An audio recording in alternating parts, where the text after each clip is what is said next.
Good evening or good afternoon, or actually good morning. I'm 0 for 2 on that one. And welcome to the Wednesday class that shall not be named. I am Robert Haas, and I will be your host today as we discuss questions that have been asked of me. And this week we are going to discuss Israel, America, and the diaspora. So what does it mean? What is the relationship between the diaspora and Israel? And when did it begin? So we hear the term diaspora a lot. It's used in vernacular for various things, but from a Jewish perspective, the diaspora is very similar. It's people who don't live in Israel. If you're living in Israel, you're in Israel. If you're not living in Israel, you're in the diaspora. So Jews of America, we are in the diaspora like everybody else. And so what is the relationship between Israel and the diaspora? And that is a really interesting question that goes way back. Because if we want to talk about the diaspora, we got to first kind of understand the history of the diaspora. So obviously, as we know, we left Egypt and we went into Israel.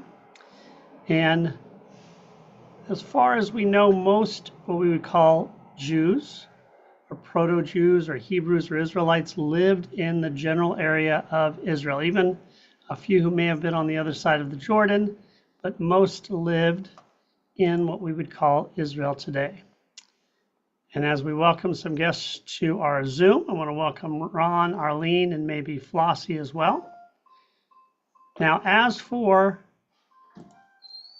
when the diaspora began, it is debatable because we know at periods Jews left Israel. Ron, Arlene, and Flossie, welcome. We're talking about the diaspora and the relationship with Israel. We just began. So originally, of course, Jews, welcome again, guys. Rabbi Flossie is not here. Okay, so welcome to Ron and Arlene. We're on Zoom. Jews, Hebrews, Israelites lived in ancient Israel, and most lived in that area.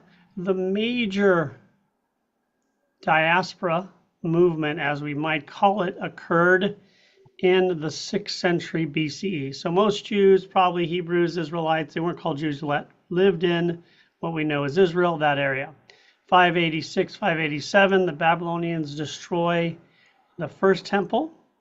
And a good portion of the Israelites are taken into Babylon. And we don't know much about where they went or what they did. We just know in Babylon, they stayed together. A lot of them stayed together. And so this would be the first community in the diaspora. Previously, Jews had left the Holy Land in the 8th century when the Assyrians attacked, but those Jews disappeared. We don't know what happened to them. So in the 6th century, we had a Jewish community in Babylon, which today would be the area of Iraq, but also Iran later as they conquered the whole area. And we had Jews in Israel. And so the diaspora would have been all the Jews living outside Israel, mostly the Jews living in Babylon. So from this point on, the 6th century, we will always have Jewish communities in Israel and outside Israel. Obviously, the temple's rebuilt. A lot of the Jews from Babylon returned to Israel when they were given permission by the Persians. But even though a lot of Jews returned to Israel, a lot stayed in Persia.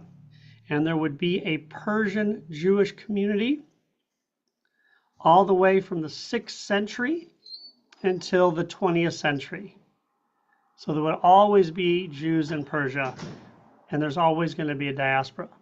As time went on, Jews started to move other places. At first, it was just Jews in Persia and Israel, but especially towards the 3rd and 2nd century BCE, Jews started to move to Egypt, ironically. Some started moving to Europe. And over the next 2 centuries, Jews would move to all over the areas, including India, maybe even China, certainly Africa, and farther into Europe, all the way up into maybe Russia. So we would have what we would call the diaspora. Ron, did you have a question? I'm sorry. You're on mute, Ron, or I can't hear. You're on mute, Ron. No, I don't have any questions. Okay, great. So we're talking about the diaspora. Now, what is it? We live in the diaspora in America. Jews who lived in Egypt in the 2nd century BCE and 1st century were living in the diaspora as well.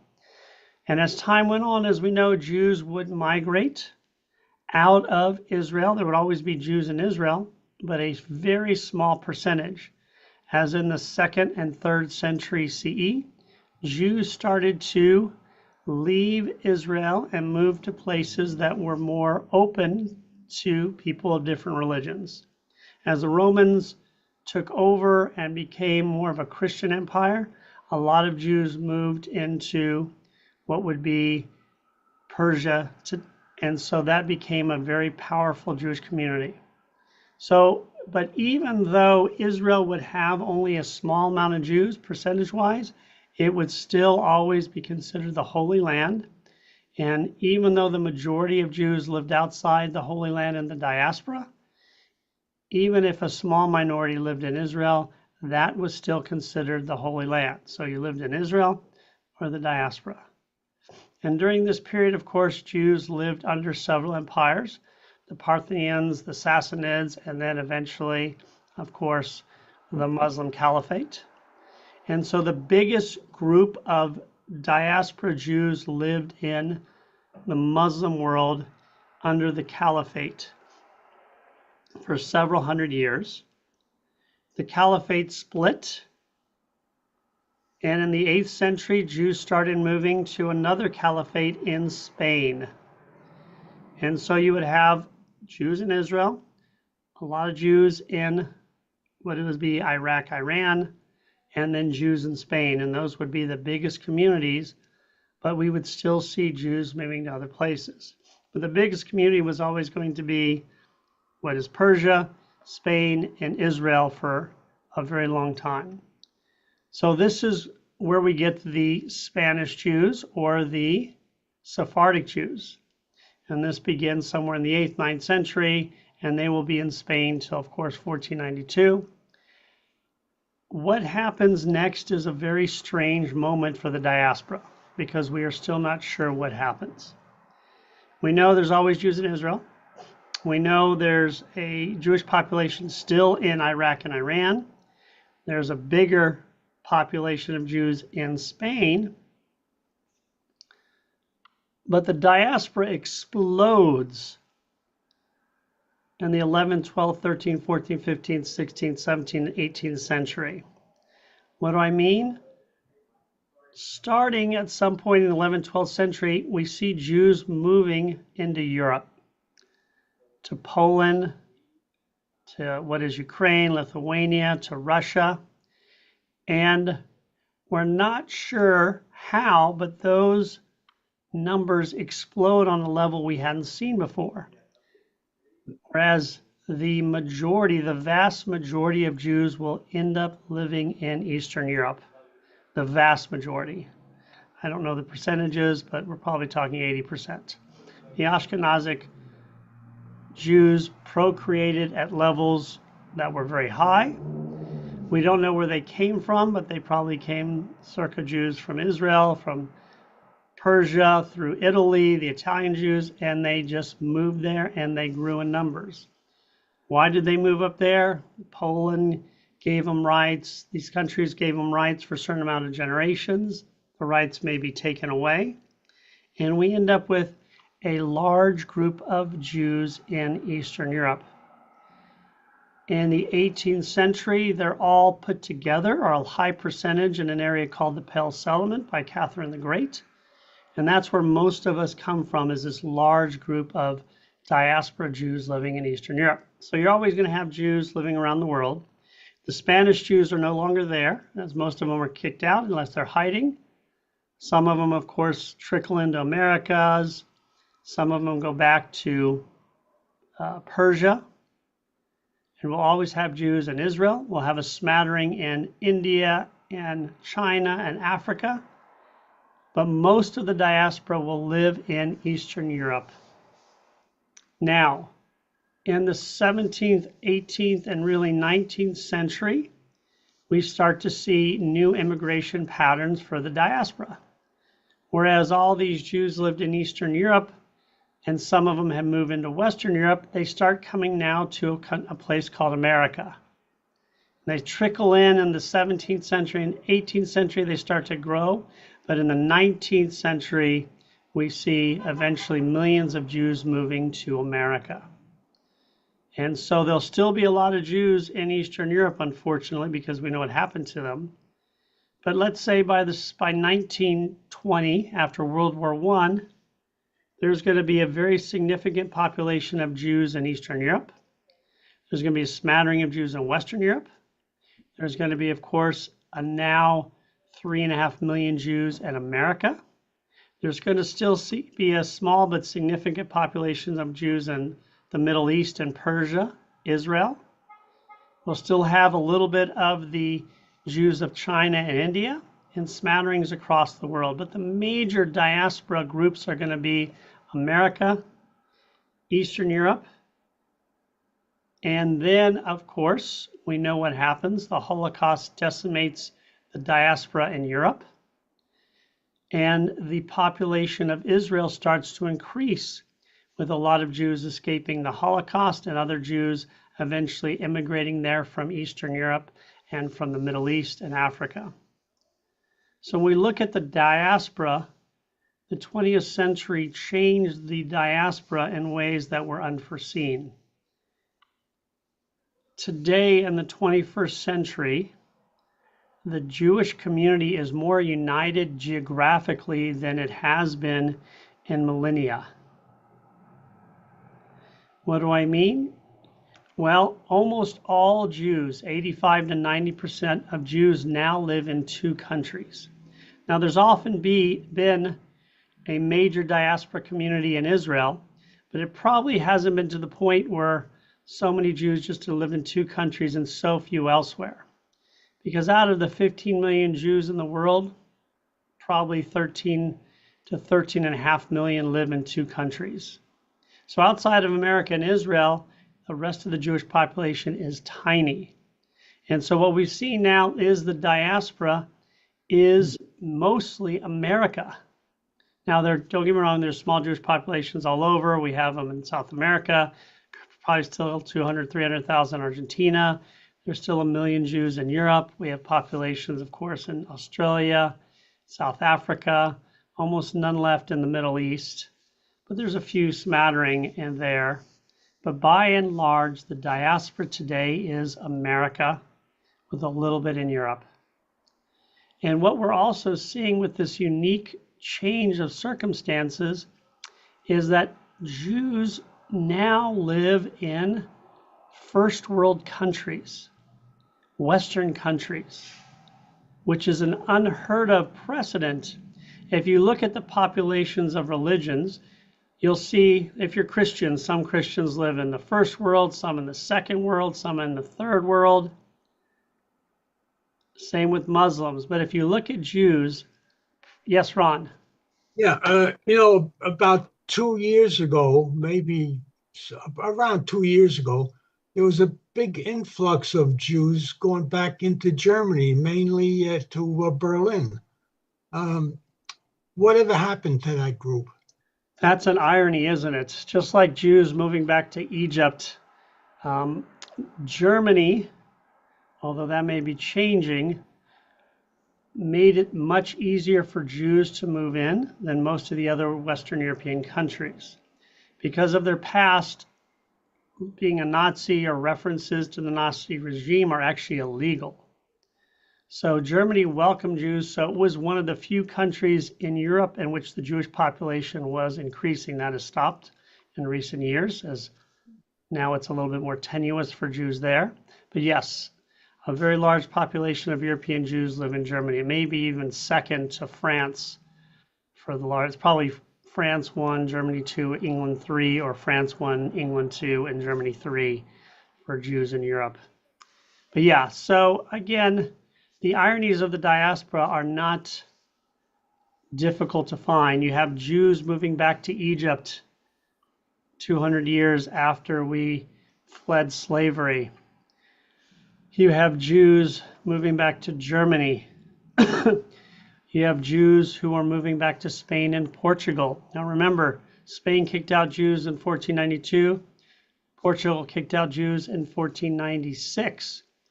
But until recent years, maybe only 10 years ago or less, Portugal and Spain were actively recruiting Jews to come back to their countries. In fact, if you could prove you were a Sephardic Jew, and they're not doing this anymore, I don't think, all you had to do is prove you're a Sephardic Jew, and you could get citizenship in Portugal. And if you could prove that you were a Sephardic Jew from Spain, you could become a citizen of Spain. And getting citizenship for Western European countries is really difficult. Getting citizenship for any Western country, like if I wanted to become a citizen of England, I couldn't become a citizen of England. I can't become a citizen of Australia. I can't even move to Canada unless I have a job and maybe I'll get a green card. But getting citizenship in a country like America is really difficult. So for Portugal and Spain to actively say, we want Jews to come in, we're going to give citizenship, was pretty remarkable. That, though, I think has ended in recent years. So there's a lot of ironies for the diaspora. But today, most Jews in the diaspora live in America. Those numbers are probably only going to increase. The European population of Jews is shrinking. That may speed up, we don't know. There was a very large population in Argentina. That was one of the largest Jewish populations only 20 years ago. Not because of anti-Semitism necessarily, but because the country went bankrupt. I think almost half of the Jewish population of Australia has left. Most of the Jews in South Africa, which had a significant population, have left. So we just can assume that the Jewish population of Europe is going to shrink. America is going to increase maybe a little bit because we don't really have that many kids. Israel, which had been increasing, is going to hold steady because a lot of Jews are leaving Israel because of the situation now. But what we always see is a relationship between the diaspora and Israel. There's always been one country that has a large number of Jews, or the largest number of Jews, or has been the most powerful financially, and then there's been Israel.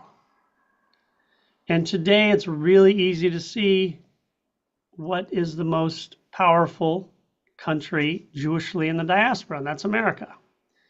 So today, with 85 to 90% of Jews living in America and Israel, the diaspora-Israel relationship has become somewhat, not tenuous, but strained. And that is something everybody has been fearing for a very long time. And it probably is more strained today than it has been ever. And that is a difficult thing for us to deal with the issues with the recent war in Gaza, the propaganda, the real stuff that's going on. There have been a lot of Jews in America that have had difficult relationships with Israel. But beyond what's happened now, Israel, of course, although is a democracy, in some ways is a theocracy as well. Because of the combination of religion and politics, they don't have a constitution, they don't have anything separating church and state. The religious ultra-Orthodox in Israel are very powerful politically, very powerful politically. They control education, marriage, large sums of money. A lot of them don't serve in the military, and they do not like Reform and conservative Jews. They look at us as leading the flock astray.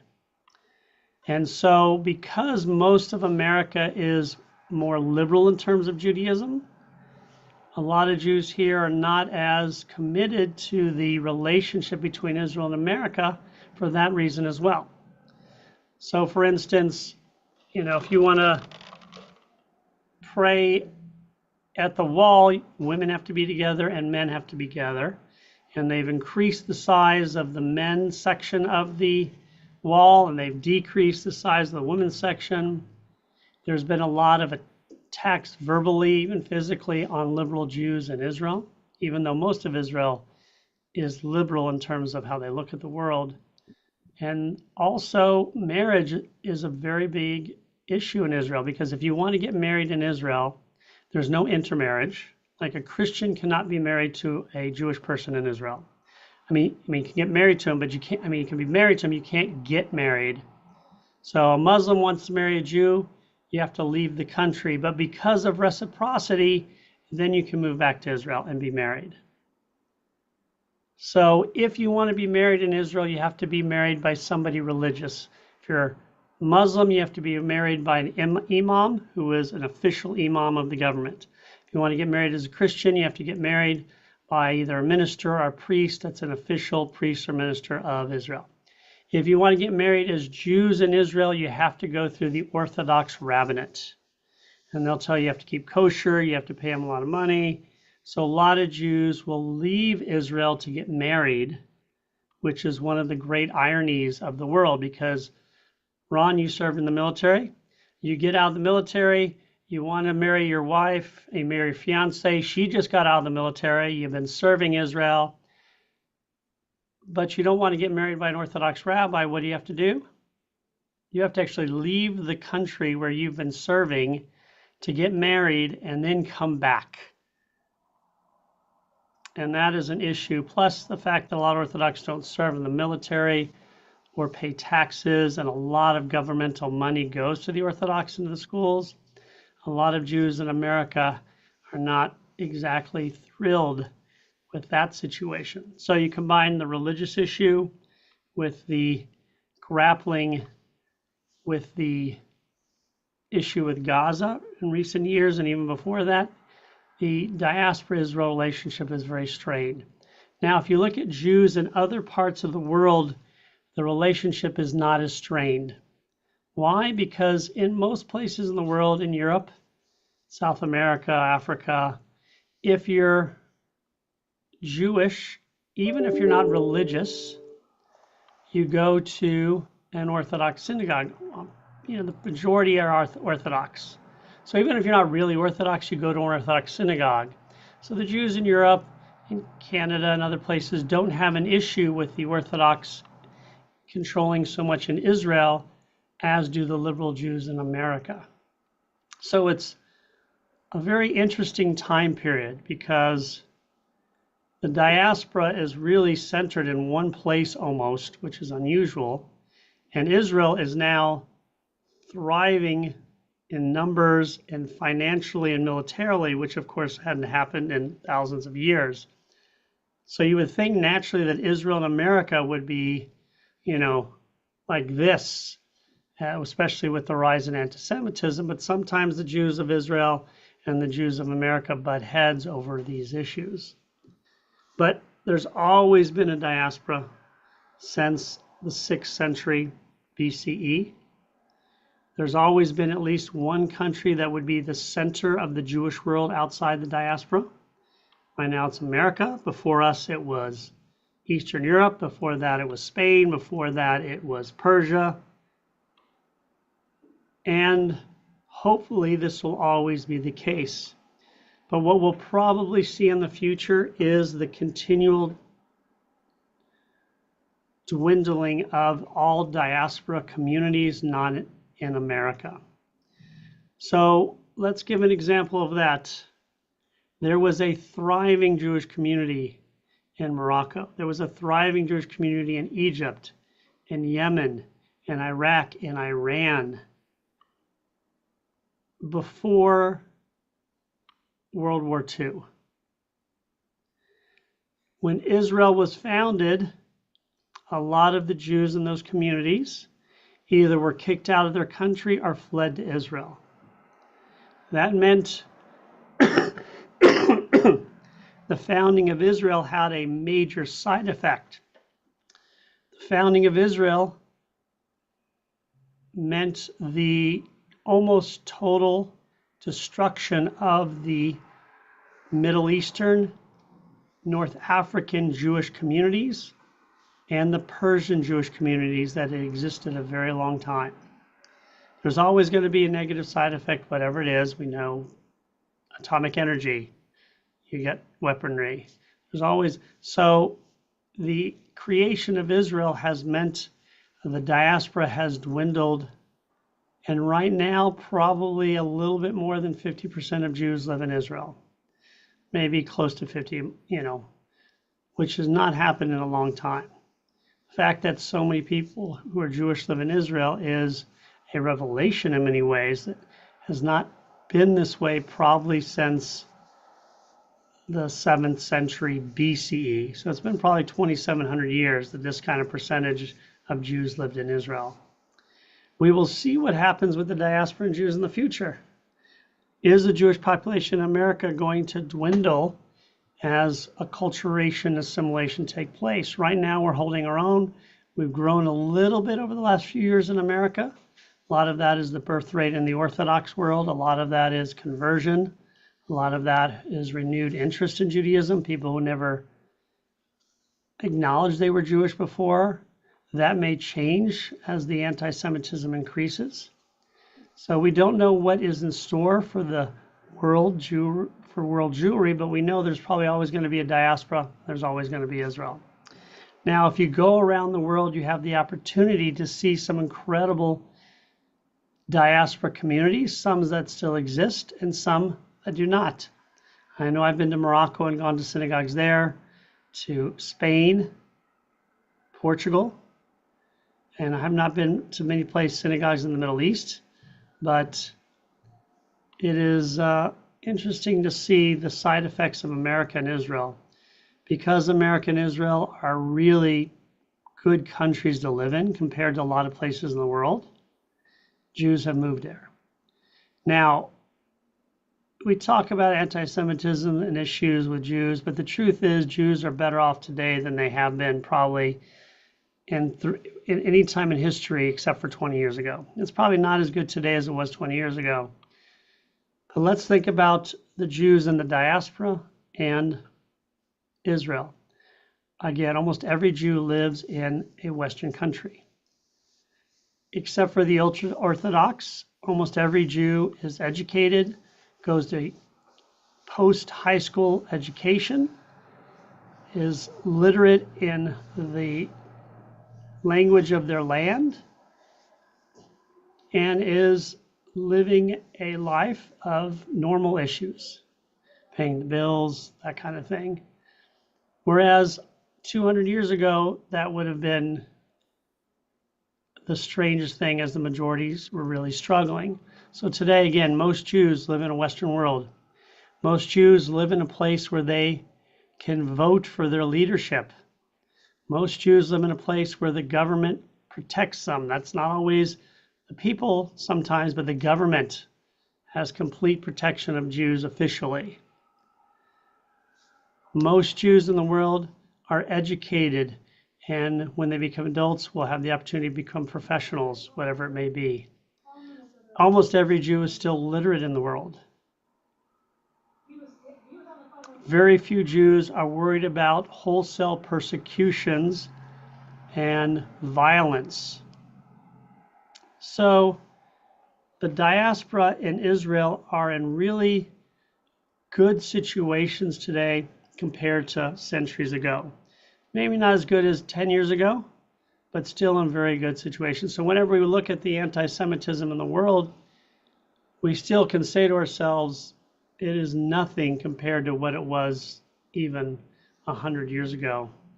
So we still live in the best of times, even if the synergy between Israel and the diaspora is not what it could be.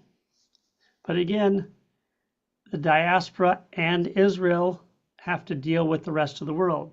So as the rest of the world suffers, we'll suffer a little bit. As the rest of the world thrives, we'll thrive. Are there any questions about Israel and the diaspora? I got them all. Nice. So again, the most important thing to remember is when they say diaspora, all it means is you're not living in Israel. That's all it is. A Jew not living in Israel is in the diaspora. If you're a Jew living in Israel, you're living in the Holy Land. There's always been relationships between the diaspora and Israel, even before it was a country. Sometimes they were very good, sometimes they're tenuous. Most of the time, Israel was a small religious center because the population of Israel was very small for 2,000 years. after the destruction of the Second Temple, then really from the 3rd century to the 20th century, so 1700 years, 1600 years, the population of Israel was really small. Now that it's changed, we see the relationship change. Will Israel continue to grow? Will Jews from America move there if things get worse here? I think, again, we can assume that once, hopefully, the issues quiet down with Gaza, if that ever happens, that the trend of European Jews moving to Israel and moving to America will continue, same as the trend from Africa, South America, and other places. What we're probably looking at is sometime in the not too distant future, 90+% of the Jews will live in American Israel, and maybe even higher. So again, in many ways that's wonderful, because America is a free country and we're thriving, and Israel is thriving too in many ways. But it's also kind of sad, because as America and Israel grow in population, the historic diaspora communities continue to die out and are no more than, vestiges of memory, or maybe some buildings and a few museum tours. We already see this in India. If you go to southern India, there's not a single Jew living there anymore, I think. They used to have a very big Jewish community. If you go to China, the Kaifeng Jews no longer exist. So the Moroccan Jews are a very small number. And that used to be the Egyptian Jewish community, which was a thriving Jewish community, is no longer in existence pretty much. So that's just a little bit about Israel and the diaspora. Any questions or thoughts? It's really something that you mentioned that 90% of the Jews live in Israel and the United States. However, aren't we still a little over 2%? We're a little less than, I think, 2% of the country. So there's, 320 million, 340 million people in America. And there's maybe 6 million Jews at the most. So something like that. So we're a very small percentage of America. But of the Jewish population, America is very big. Now, we also have to remember, when we say the Jewish population of America is 2% or whatever it is, we can look it up.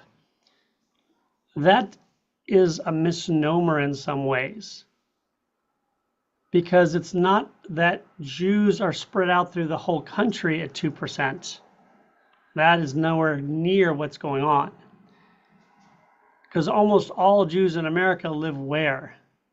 New York, New Jersey, Miami, Chicago, LA, maybe Philadelphia and Boston. That's DC. Those 8 places probably have 95% of the Jews in the country. That's a guesstimate. So everywhere else you go, the whole state of Georgia has 160,000 Jews, which is, a small population. We can look up, let's look up population of Georgia. And that's where so the population of Georgia is that can't be right. Georgia's only 5 million people. That sounds like, is it 5 million? That's not right. That's the country of Georgia. that's the country. That's right. There's no way that Georgia only has 5 million Jews. There you go. Over 11 million Jews. So there's over 11 million Jews in Georgia, but there's 160,000 Jews. That's 1%. So, all right, there's 1% of Jews in Georgia, right? But it's not evenly distributed, because out of the 160,000 Jews in Georgia, 154,000 live in one area, Atlanta, and 5,000 live in Savannah. And then for the rest of the state, there is 1,000 Jews. So if you're not in Savannah area or the Atlanta area, there's like 1,000 Jews in the whole rest of the state of Georgia. So it is a misnomer that we're 2%. We are usually less than 1% or 0.5%. If you go to most states, there are going to be very few Jews, and they're almost all in the big cities. So we're still very small, even. But again, Israel's different because Israel's majority Jewish. So that's a new situation that we haven't had in a very long time. But if you get to Europe then, and you say, well, across all the countries of Europe, there is 1 million Jews. And just think about how small a percentage it is, because almost all those Jews are going to live in big cities, London, Paris, Berlin. So if you live in a big city in Europe, there's a chance you may meet some Jews here and there. But even then, the population is probably going to be under 1%. But if you don't live in a city in Europe, the chances of you knowing anybody Jewish are very slim. So we're still very small. But that's a little bit about the diaspora. Again, we'll see what direction it goes in the next years. But as we conclude today, let's remember, is there any event coming up in our synagogue? I'm trying to think of any event coming up. The schedule is Yes, we have one tomorrow. What do we have tomorrow? Your contract. That's right. I wasn't talking about that, but thank you. I was talking about the food festival. The food festival is a week from Sunday. The food festival, do not miss out, November 9th at 11 o'clock. Come and eat. Ron and Arlene, are you coming to eat or volunteer? No pressure. We'll bring food to you. It's difficult for me to eat at home. Give me a call, and I'll bring you a tongue sandwich or a pastrami, whatever you like. I don't know what you like. So that's November 9th. That's our biggest event of the year. Hundreds of people volunteering, thousands of people coming. We're going to have a special booth to honor veterans. We got youth booths. We're going to have awesome entertainment all day, including the head of one of the Jewish camps, who's a really wonderful musician. We'll have Savannah Theater, Savannah Children's Theater also performing. I think the Philharmonic may be performing as well. Tons of food, drinks, merriment, kids station, alcohol, so everything you need. So that's the only announcement we really need to make. So again, thank you, everybody. I didn't get the note out to remind everybody having class, so we'll see you guys, but we will have class next week. Next week, the topic is going to be apropos Jewish foods from around the world, because obviously it'll be the Wednesday before Food Festival. And as I tell people all the time, Jews are professionals at eating because we've been eating for over 3,000 years now. So my best to everyone, and we will talk to you later and see you next week on the Wednesday class that shall not be named.